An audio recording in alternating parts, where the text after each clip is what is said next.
is ready to serve. Are you going for dessert now? On the way. Just a small piece. Ali. Wait there. Excited? Oh. Wait! That's enough. Yeah. Okay? Mm-hmm. Sweetie, you're ruining my cake. Hi mga ka-journey! Tonight, I'm gonna bake chocolate punch brownie cheesecake. It is really easy to make but super yummy. What are the ingredients? I just bought brownie mixture, but if you want, you can just do it from the scratch. If you have time, of course. And then 3 eggs, 50 ml of oil, 50 ml water, and this one is optional, chocolate pellets. So let's start.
While waiting for our brownies to be done, let's proceed to make our cheesecake mixture.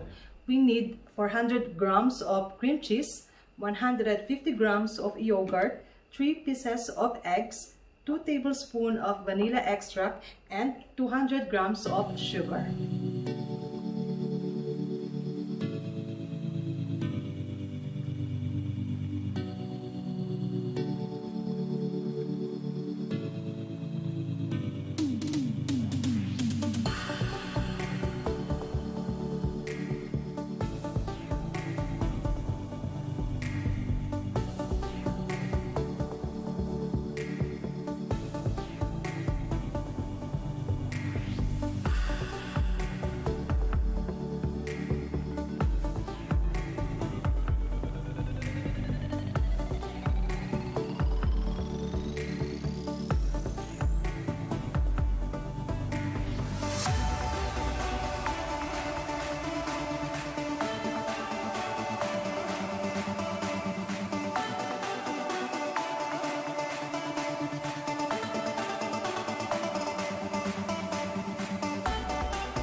The next day, Ta-da!